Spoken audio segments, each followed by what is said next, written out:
acho que até hoje o público mais leigo quer ler essa edição de sonetos querendo ver a Flor Bela ali, ignorando que ela é uma criadora ficcional. Então, por mais que ela não tivesse tido um diálogo com o Fernando Pessoa, que é outro escritor dessa coleção, e que é marcado pela criação de heterônimos, ela está um pouco naquele período que sabe que não é, a sua subjetividade está no poema. São criações ficcionais, então ela usa várias personas na poesia dela também, como a Maria das Quimeras, a Castelã da Saudade, a própria Sora Saudade, a Castelã da Tristeza, a Sora Saudade. Então, ela está criando algumas personas, todas no feminino, que é uma marca da escrita dela, mas não é a biografia dela que está presente nesses sonetos. Então o leitor de hoje não tem como olhar nos poemas dela e procurar a Flor Bela real, a Flor Bela física.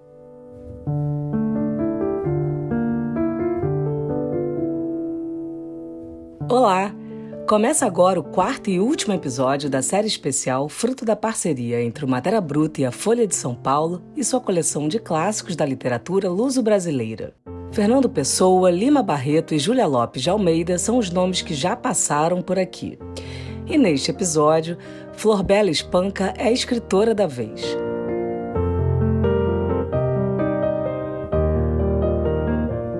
Flor Bela, assim como muitos outros escritores, só ficou conhecida após a sua morte. Mas o mais curioso nisso tudo é que a biografia que a tornou conhecida é uma biografia adulterada.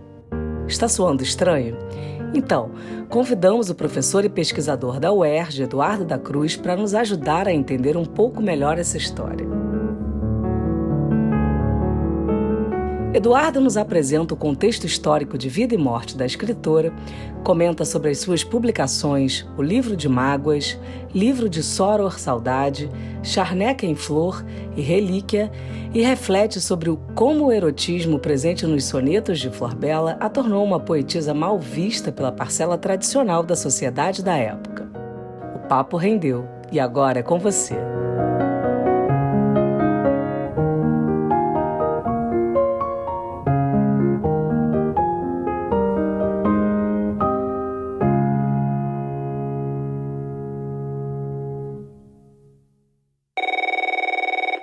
Então, Flor Bela Espanca é sobretudo uma poetisa portuguesa que viveu nas primeiras décadas do século XX. Então, ela é contemporânea de uma série de transformações sociais, culturais, políticas e literárias daquele período. Então, ela passa pela proclamação da República em Portugal, do avanço de novas tecnologias de transporte, de comunicação, a própria Primeira Guerra Mundial, um período que ela atravessou. Ela também vai ser contemporânea da primeira onda do feminismo, então, apesar de ela não estar vinculada a nenhuma liga de mulheres, como era comum para algumas feministas da época, ela é contemporânea do movimento feminista, sobretudo em Portugal. Então, ela, de alguma forma, dialoga na obra dela com todas essas transformações, aproveitando muito da tradição, um pouco da tradição rural também, porque ela nasceu no interior de Portugal, mas viveu, sobretudo, em Lisboa. Terminou no norte de Portugal, numa outra cidade importante, que é o Porto, e assim ela circula pelo país, ela tem contato com várias literaturas, com outros poetas, com tecnologias, com movimentos sociais, e acho que isso está um pouco espalhado pela obra dela.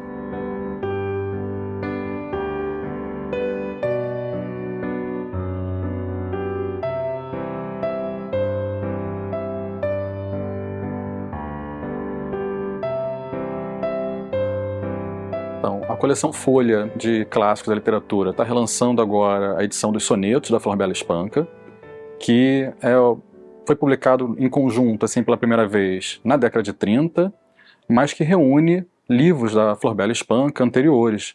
Ela tem o Livro de Mágoas, que é de 1919, o segundo livro, que é o Livro de Soror Saudade, que é de 1923, e já há uma publicação póstuma, que é o Charneca em Flor, que sai em 31, a Flor Bela morre em dezembro de 1930, mas ela já tinha deixado pronta a publicação, já estava na editora, então saiu como ela planejou, no início de 31, e há o Relíquia, que é um conjunto de poemas soltos que ela já tinha publicado em jornais, revistas, enviado para amigos, e que completa esse último volume, juntando num livro só, na coleção dos clássicos da Folha. Então, é curioso o título, né, sonetos, porque soneto, na verdade, é um gênero de poema, é um estilo de fazer poesia, que é um gênero com o qual ela se tornou especialista, se tornou famosa. Ela não escreveu apenas sonetos, ela escreveu vários poemas em redondilha maior, ainda na juventude, que está num outro livro que na verdade ficou inédito por muito tempo, que era o Trocando Olhares, que era apenas um manuscrito onde ela elaborava alguns projetos, mas a partir dali ela já estava escrevendo sonetos e foi se aprimorando nessa forma poética e resolveu que esse era o modelo que ela deveria adotar como poetisa. Isso tem algumas implicações, sobretudo para ela, que era uma mulher. Então, apesar de a gente estar vivendo um período que é o contemporâneo do modernismo, onde as formas poéticas são quebradas, são esfacetadas e pensam em coisas novas, isso era mais fácil para os homens, que eram vistos sempre como intelectuais, como literatos, e não era bem visto naquela época uma mulher ser chamada de literata, envolver-se com literatura. A mulher deveria estar restrita ao lar segundo os padrões burgueses.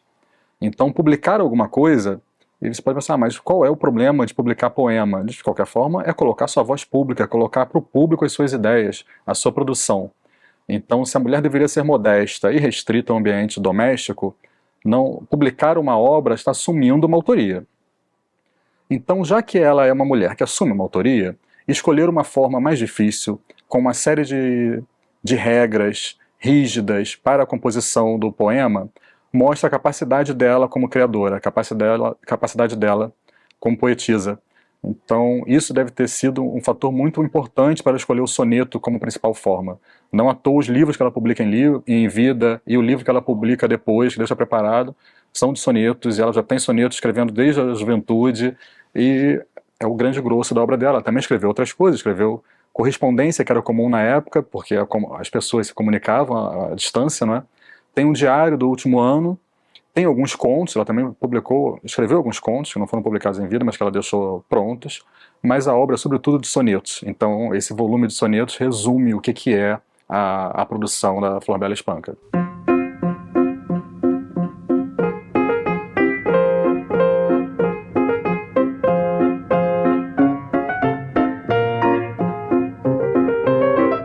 No caso, a Flor Bela, ela se tornou um fenômeno editorial, não à toa está na coleção, ela foi lida e relida tanto pela academia, quanto por críticos e pelo público em geral ao longo do século XX, mas só após a morte dela.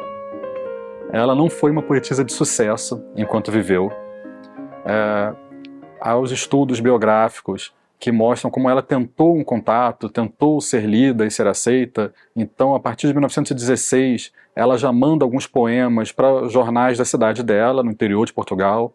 A Flor Bela é de Vila Viçosa, que é uma cidadezinha no interior de Portugal, uma região rural do Alentejo, que fica no distrito de Évora. Então ela manda alguns poemas para esses jornais de Évora. Depois ela começa a mandar sonetos para o suplemento de Modas e Bordados do jornal O Século. Então perceba que o título de Modas e Bordados, que era o suplemento feminino, já deixava característico o que era esperado para as mulheres lerem naquele momento.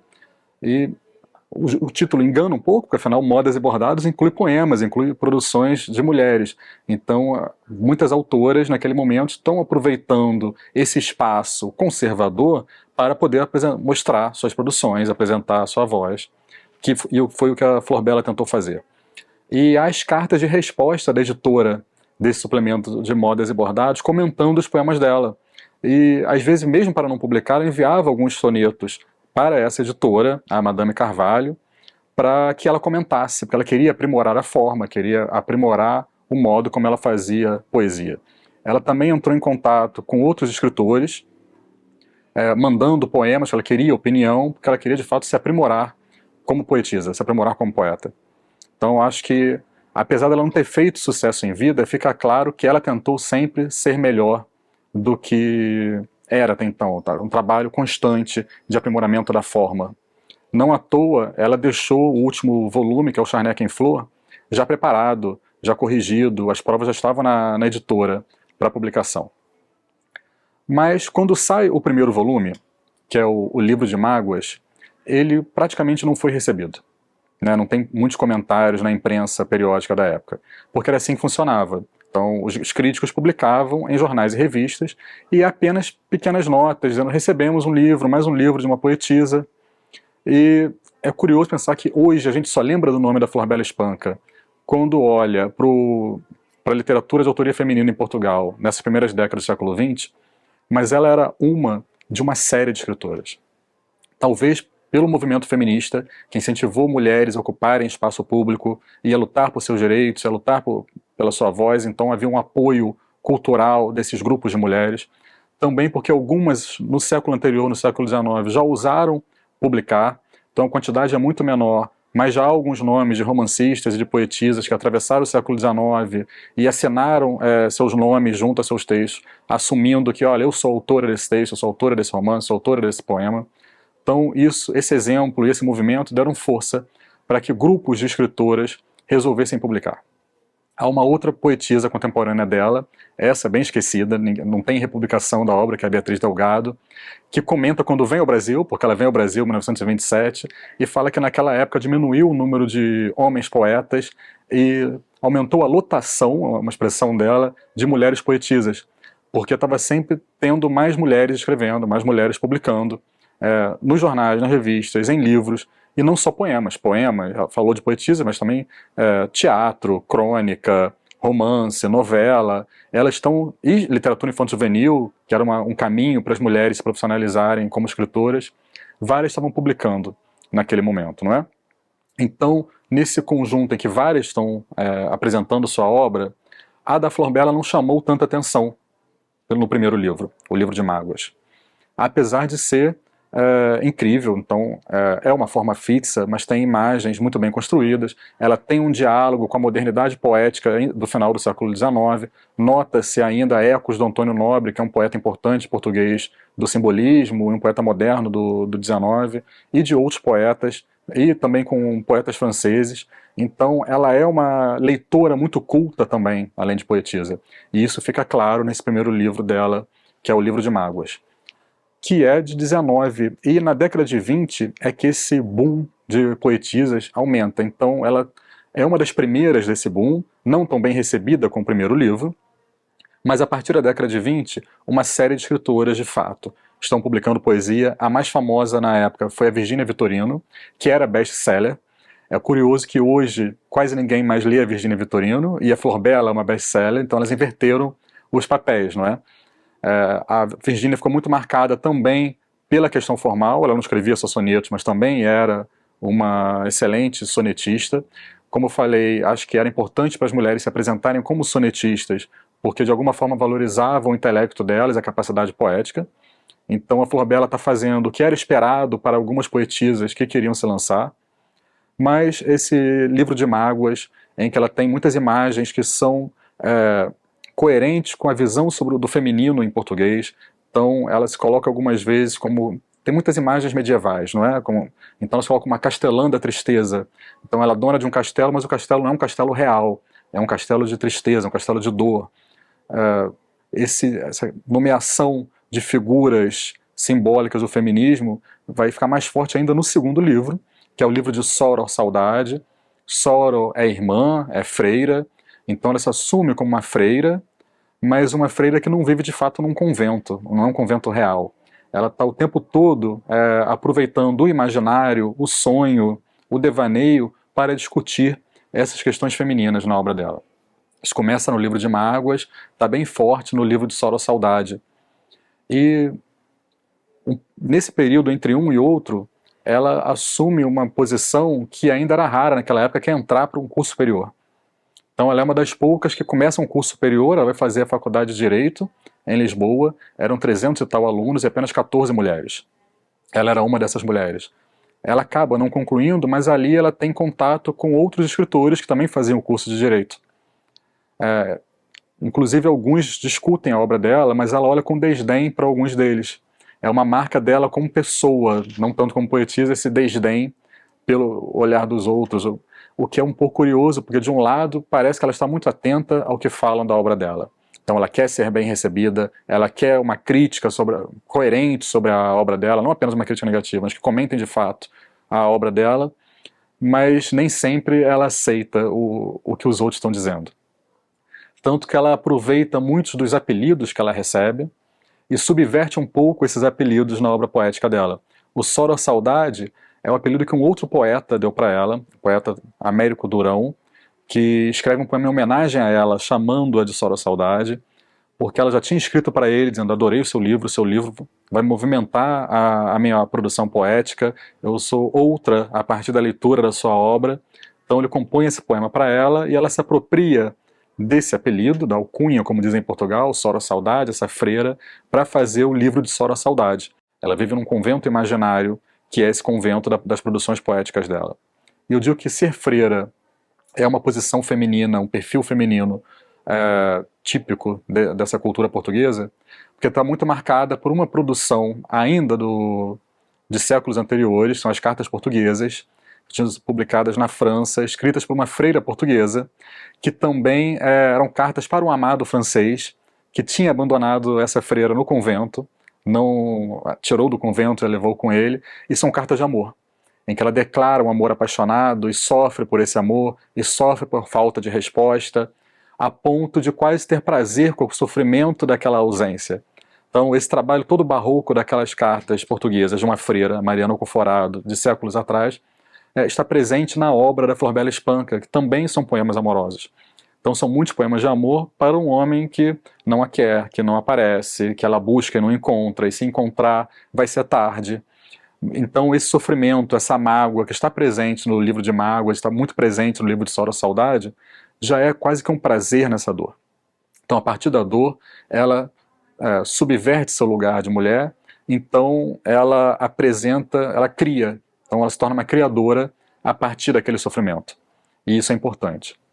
Ela também tem diálogos, uma tradição portuguesa medieval das cantigas de amigo e cantigas de amor. Na época medieval apenas os homens escreviam, os trovadores, mas a cantiga de amigo tinha um sujeito poético feminino, então era uma amiga que cantava falando dos seus amores e do seu amigo, que no fundo era o amado, e na cantiga de amor o trovador tinha uma posição de vassalo a uma senhora de uma posição hierárquica maior na nobreza, e que ele amava e que nunca poderia ter, era sempre inatingível.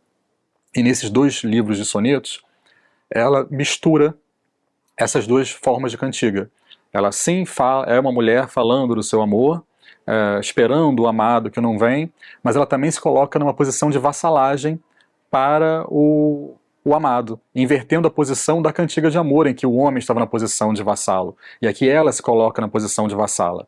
Então, a presença do feminino na obra dela é algo muito importante.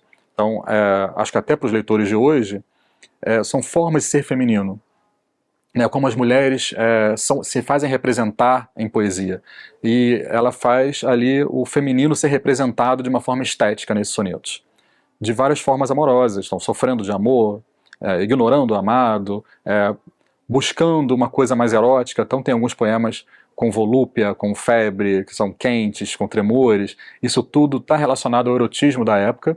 É claro que hoje a gente espera um erotismo quase que mais pornográfico, porque a gente vive numa sociedade de imagens, não é? Tudo são filmes, fotos e telas. Isso não é comum naquela época era texto, então ela tem que transformar essas imagens em texto, então aquilo chocou. Então se teve pouca repercussão na época, o primeiro livro dela e o segundo livro dela, ela passou quase que desapercebida, ela não passou tão desapercebida pelos leitores mais conservadores. Então há um jornal católico conservador português chamado A Época, cujo diretor reclamava muito dos poemas dela. Elogiava a forma, falava como é que tem que receber um dom desse, mas faz esse tipo de poesia que é marginal, que é quase imoral. Então ela era vista como imoral por causa desses poemas, que o leitor agora do século XXI pode achar, sim, eu entendo que há um erotismo ali, mas não choca como chocava 100 anos atrás. Perceba que passou muito pouco tempo, né? Estamos falando agora em 2023, 100 anos do livro de Soro Saudade, que é o segundo livro que é incluído nesse conjunto de sonetos, né? Em 1923 é um ano muito importante para a poesia em Portugal, porque é um ano de uma polêmica conservadora contra justamente poetas que avançavam nessa questão dos costumes.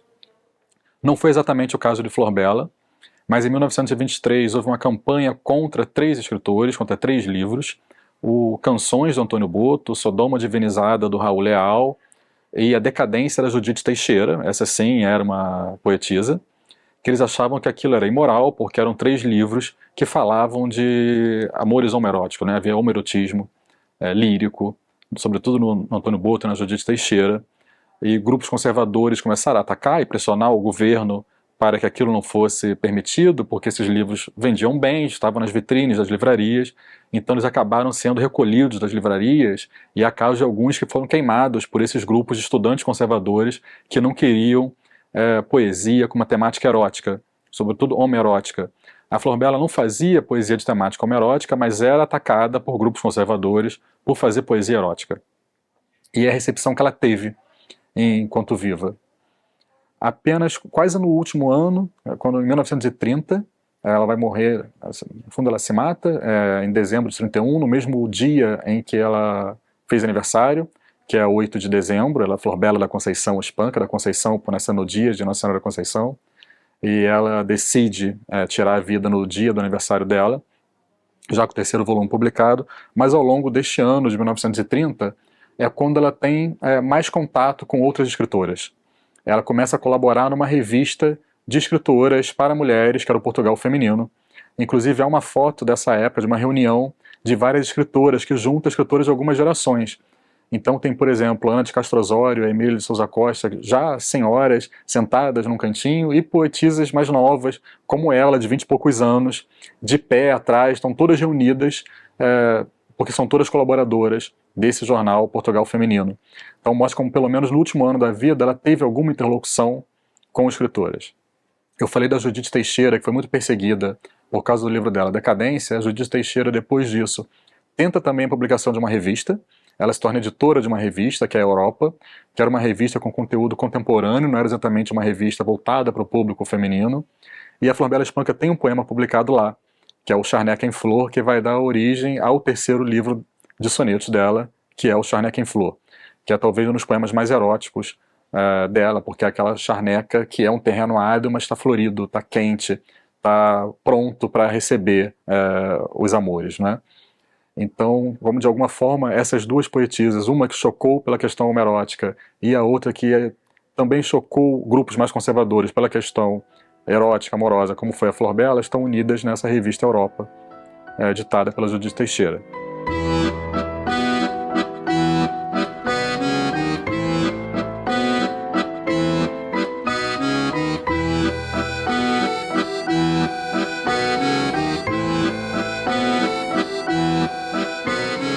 Então, a Flor Bela começa a ter um pouco mais de interlocução nesse último ano de vida com outras escritoras.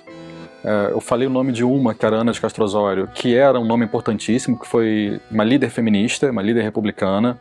Então ela foi a criadora e a presidente de uma série de grupos feministas portugueses da época, como a Liga Republicana das Mulheres Portuguesas, o Grupo de Estudos Feministas. Então ela está envolvida, ela, a Flor Bela, com outras escritoras que também eram feministas. Ela não chega a participar de nenhum desses grupos feministas, mas é claro que ela está atenta a isso. Ela também está muito próxima do que está acontecendo politicamente em Portugal. O pai dela era um republicano, então perceba que ela nasce ainda na monarquia, e em 1910 que é proclamada a república, mas em 1908 matam o rei e o príncipe herdeiro. Então apenas o filho mais novo do rei é que vai assumir o trono por mais quase 2 anos, mais ou menos, até que em outubro de 1910 é proclamada a república. E depois essa primeira república em Portugal é uma república cheia de golpes de Estado, de quedas de governo, de pequenas revoltas, revoluções, e ela, vivendo em Lisboa, que era a capital, ela está muito atenta e muito próxima a isso. Então ela tem uma postura política. Um dos projetos dela de juventude, antes da publicação do primeiro livro, era também um livro dedicado a Portugal, porque foi quando Portugal participou da Primeira Guerra Mundial. Então ela tem uma atenção às mudanças políticas, sociais que estão acontecendo em Portugal e na Europa. Porque às vezes quando a gente pensa que ela escreve sonetos, era uma mulher, pensa que ela tem uma posição conservadora, restrita ao lar, ainda mais se associar a essas 2 publicações, uma onde ela começa a publicar, que é o Modas e Bordados, e esse Portugal feminino, a gente tende a associar a obra dela apenas a uma literatura de mulheres. E por muito tempo foi vista como literatura de mulheres. Apenas quando ela morre é que há novas leituras sobre a obra dela. Mas essa questão sobre a morte dela é um ponto interessante, né? Ela teve uma vida amorosa agitada, mesmo para a época. Então ela se casou 3 vezes, se divorciou 2 vezes, e o divórcio só é aceito em Portugal a partir da proclamação da República. Então essa transformação política também dá alguns direitos às mulheres, e ela se aproveita disso, porque ela casa no civil e se divorcia do primeiro marido, depois ela casa com o segundo marido, que era um guarda nacional, então era da Guarda Nacional Republicana, então está envolvido com política e é um militar, mas depois se divorcia dele também, e casa com um terceiro, que é um médico, o Mário Lage, com quem ela vai viver no norte de Portugal, em Matosinhos, na região da cidade do Porto. A questão desse caso amoroso dela, com o segundo marido sobretudo, está bem conhecido, porque parece que eles começaram a namorar, ela ainda casada com o primeiro marido, então para ninguém desconfiar, ela pegava algo que era moderno, que era o bonde, como se fosse o VLT hoje, então marcava no transporte público, e iam os dois no mesmo transporte, e ninguém desconfiava que 2 estranhos, sentados juntos, estavam de fato namorando e conversando. Então ela se divorcia do primeiro e se casa com o segundo. Só que depois ela vai se divorciar também do segundo, não é? Quando ela está no norte, é curioso porque a notícia da morte dela não é exatamente sobre suicídio, afinal os jornais não falavam de suicídio. Mas ela tomava um antidepressivo, tomava um calmante, e receitado pelo próprio marido, que era médico, mas no dia do aniversário dela, que ela é de 8 de dezembro, então em 8 de dezembro de 1930, ela decide tirar a vida tomando o excesso desse calmante, desse antidepressivo, não é? E deixa instruções muito claras para uma amiga que estava indo visitá-la para o aniversário, de como ela queria o enterro dela, como ela queria o velório, o enterro. Então ela se dedicou muito a essa questão do ritual da morte dela. E a morte dela talvez tenha sido o estopim para que ela passasse a ser muito lida. Porque o terceiro livro dela, que é o Charneca em Flor, ele foi editado com o olhar de um professor italiano que estava em Portugal, o Guido Batelli, para quem ela mandou os originais, e ele já tinha traduzido alguns poemas dela anteriores na Itália, para que fossem conhecidas na Itália, e troca muita correspondência com ela, e com ele, então, nesse diálogo, é que eles combinam o formato desse novo livro, que era o Charneca em Flor, e ela manda algumas cartas para ele. Quando ela morre, ele pensa, o que eu vou fazer agora, que eu tenho um livro saindo da editora e a poetisa morreu. Então como que vai ter divulgação desse livro? Então ele começa a escrever para vários jornais contando sobre a Flor Bela. Mas ele não, então ele cria uma biografia para a Flor Bela, que não é exatamente a biografia real.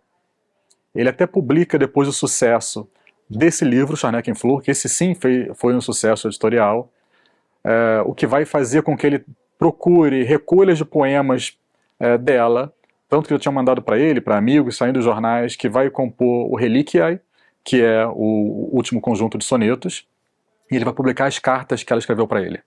Só que ele adultera as cartas. Ele adultera as cartas para que ela batesse com a biografia que ele está defendendo, de uma mulher, e que essa biografia, uma mulher quase que marginal e de fato super avançada, que chocasse, que causasse sensação, e essa biografia batia com a leitura dos sonetos. Porque ele adulterou a biografia. Então, não tem, ela, de alguma forma, ele diminui o trabalho dela como poetisa, porque ela deixa de fazer uma série de trabalho estético, de criação de outras personas, para ser a exibição da subjetividade dessa mulher. E ela foi lida assim por muito tempo. Então, ao longo do século XX, o público quer ler assim. Acho que até hoje o público mais leigo quer ler essa edição de sonetos, querendo ver a Flor Bela ali, ignorando que ela é uma criadora ficcional. Então, por mais que ela não tivesse tido um diálogo com o Fernando Pessoa, que é outro escritor dessa coleção, e que é marcado pela criação de heterônimos, ela está um pouco naquele período que sabe que não é a sua subjetividade está no poema. São criações ficcionais, então ela usa várias personas na poesia dela também, como a Maria das Quimeras, a Castelã da Saudade, a própria Soro Saudade, Castelã da Tristeza, Soro Saudade. Então, ela está criando algumas personas, todas no feminino, que é uma marca da escrita dela, mas não é a biografia dela que está presente nesses sonetos. Então, o leitor de hoje não tem como olhar nos poemas dela e procurar a Flor Bela real, a Flor Bela física. Mas essa morte dela e o contexto da morte, com toda essa biografia que foi criada a partir da morte, foi um problema tanto para ela quanto para o regime político da época. Porque eu falei antes da proclamação da República em 1910, mas Portugal começa uma ditadura em 1926, que vai se transformar no Estado Novo na década de 30. Então, perceba que é um período muito curto de liberdade, é nesse período de liberdade em que ela vive, mas a obra dela vai ser então muito lida a partir de um período de repressão. E a ditadura do Estado Novo em Portugal vai voltar a querer colocar as mulheres dentro de casa, defendendo que elas têm que viver para o lar, viver para a família, cuidar do marido e dos filhos, e não pegava bem valorizar uma escritora que tinha se casado 3 vezes, e tinha se casado 2 vezes apenas no civil, e que tinha se divorciado, e que tinha se suicidado, e ainda criaram todo um enredo dizendo que ela tinha sido apaixonada pelo irmão. Ela teve um irmão chamado Apelles, perceba que o pai tinha criatividade para os nomes, né? Então chamado Apelles, que era aviador. A questão da aviação era novidade na época, pensa que o Santos Dumont tinha inventado o avião há pouco tempo, então os aviões foram usados na Primeira Guerra Mundial, o irmão dela era aviador e chegou a vir para o Brasil em 1922, porque em 1922 tem a primeira travessia aérea do Atlântico Sul, feita por 2 aviadores portugueses, que são nomes de rua aqui no Rio de Janeiro, o Gago Coutinho e Sacadura Cabral. Então eles vêm de avião até o Rio de Janeiro em 1922 para as comemorações do centenário da independência. E, na verdade, essa travessia aérea, um avião quebra no caminho, quando está chegando num arquipélago aqui no Brasil. Então Portugal tem que mandar um outro avião de navio até ali para eles concluírem a travessia aérea. O irmão dela está nesse navio que traz o outro avião para ser concluída a travessia aérea. Então ela escreve para o irmão várias vezes, achando incrível a ideia da travessia, e essa valorização nacional, e o contato com o Brasil, e diz que viu um filme sobre a chegada dos aviadores, e que o irmão estava dançando no Rio de Janeiro. Então ela está com saudade do irmão, e feliz com isso, mas vão criar a ideia de uma paixão dela pelo irmão, porque o avião do irmão cai também, durante um exercício aéreo, no Rio Tejo, em Lisboa. E ele morre. Aí só conseguem recolher pedaços da aeronave, que ela guardou, e quando ela tira a própria vida, ela deixa escrito que ela queria ser enterrada com aqueles pedaços da aeronave do irmão. Então daí surge um boato, uma história de que ela sendo apaixonada pelo irmão, o que era mais um demérito para essa mulher numa sociedade conservadora, como era do Estado Novo salazarista. Tanto que logo após a morte dela, tentam erigir um busto de homenagem a ela na cidade, lá no Alentejo, em Vila Viçosa, e o governo não deixa, então é uma longa campanha, e só na década de 40, final da década de 40, que vão conseguir colocar esse busto numa praça em Évora. Isso que o pai dela também nunca reconheceu como filha. Então a gente falou da morte, mas não falou do nascimento. Ela é filha do pai com uma amante, tanto ela quanto o irmão são filhos de um pai com amante, mas foi criada pela madrinha que era a esposa do pai. Então ela é a madrinha dela, que é a esposa do pai, é que é cria. Então ela tem uma família que já não é uma família tradicional. O pai dela, na década de 40, acha que por causa disso é que não aceita homenagear a filha, e resolve assumir a paternidade oficialmente, já um ano antes de morrer, lá no finalzinho da década de 40, que é quando, depois disso, que pegam o busto e colocam na praça em Évora. Então perceba que para a ditadura salazarista, ela era uma poetisa maldita. Porque a obra tinha erotismo, porque pelas circunstâncias biográficas de fato delas, ter se casado 3 vezes, divorciado 2, por tudo que inventaram, e só foram descobrir que isso tudo tinha sido inventado já no final da década de 70, quando uma outra escritora portuguesa lê as cartas e fala: mas essas cartas são diferentes das cartas que estavam editadas. Porque ninguém teve a curiosidade de olhar as cartas reais que esse professor italiano tinha deixado na biblioteca. Quando ela viu que as cartas eram diferentes, é que percebeu todo o engodo da biografia falsa da Flor Bela, que fazia com que todo mundo lesse a Flor Bela como sendo uma autora autobiográfica. Era sempre uma escrita de si. E não é isso. Então, a partir do final, só de 79, perceba que ela morre no início da década de 30, e no final da década de 70 é que descobrem que a biografia que ficou famosa, que fez ela ficar famosa, era uma biografia adulterada. Não é? E falei que ela tem uma marca desse feminino e que começou em alguns periódicos de característica feminina, como Modas e Bordados, Portugal Feminino, mas um escritor, depois que ela morre, o Antônio Ferro, pouco depois da morte dela, é que publica um editorial falando que ela era diferente das demais poetisas que ele conhecia. Ele diz que havia uma série de poetisas de chá da tarde, porque se reuniam à tarde para tomar chá e dali sairia um soneto. No fundo, ele está criticando todas aquelas que escreviam só por escrever, que não eram profissionais, mas essa crítica ficou muito marcada, mas ele destaca, olha, de todas essas, a única que vale a pena ler, a única que é um poeta de verdade, é a Flor Bela Espanca. E a partir daí, com outros escritores e escritoras começam a ler a obra da Flor Bela Espanca e a valorizar a obra da Flor Bela Espanca. Isso coincide com o lançamento do Charneca em Flor, que é o terceiro volume de versos dela, o que vai fazer com que tentem reunir essa obra também, quando sai a primeira edição do Sonetos, ainda na década de 30. Então perceba que essa valorização, o escândalo da biografia falsa e essa valorização por um escritor que na época era muito importante, que é o Antônio Ferro, dizendo que ela era uma poetisa que valia a pena ser lida, vai fazer com que ela se torne de fato um best-seller depois da morte, e é lida até hoje.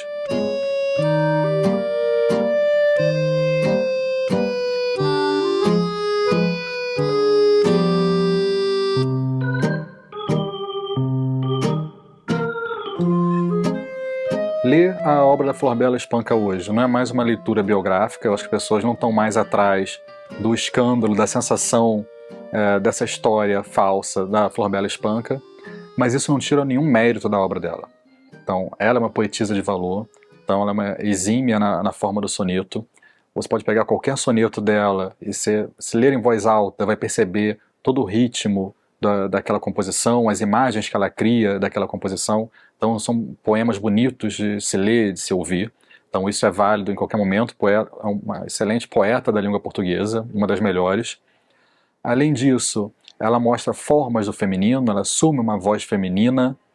Então essa questão amorosa, que está um pouco na moda ainda, né, porque o amor não sai de moda, está muito presente na obra dela. Em alguns pontos, esse erotismo, o desejo, que movimentam muito da obra dela, são interessantes de ler até hoje. Acho que talvez, sobretudo para as mulheres mais jovens, né, porque ela era uma mulher jovem quando escreveu, então talvez se identifiquem com essa voz poética que está ali, em que apresenta um feminino desejante, do príncipe encantado que não vem, mas também não importa que não venha, então ela já tem esse lado um pouco de romper com o que a tradição dizia que as mulheres deveriam fazer.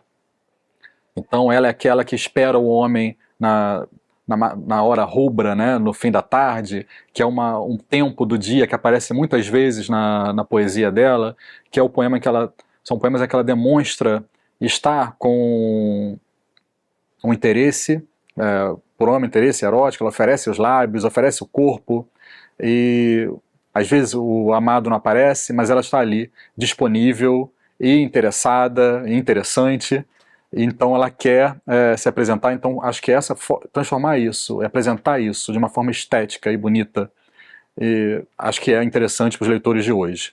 E a questão do amor dela, do encontro sexual, que aparece em alguns poemas também, aparece de uma forma bonita, porque é como se fossem astros caindo e se juntando à Terra. Então esse encontro cósmico é um encontro sexual. Então ela consegue apresentar algo que seria banal com uma série de imagens que são bonitas, que você pode de fato ler para a pessoa amada, ou até botar na internet sem chocar ninguém. Então você não precisa botar nos melhores amigos do Instagram, pode botar para todo mundo os poemas da Flor Bela, mas o leitor vai saber muito bem do que ela está falando.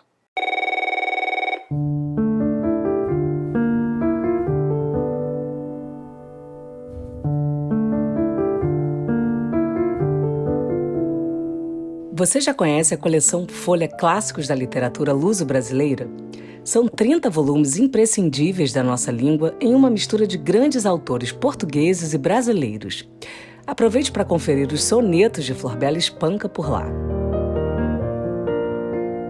Este episódio foi produzido por Guilherme Carrera, contou com a captação de som de Luí Barbará, identidade visual e artes de Gabriela Diniz, assessoria de Francis Carnaúba, coordenação geral e edição de Juliana Zalfa e voz de Flávia Mano. O Matéria Bruta é o podcast do Canal Curta dedicado à cultura e às humanidades. E para você ficar por dentro de tudo por aqui, se liga na dica. Se inscreva no Google Podcasts ou no Castbox, siga o Matéria Bruta no Spotify e na Amazon ou assine no Apple Podcasts. Até a próxima!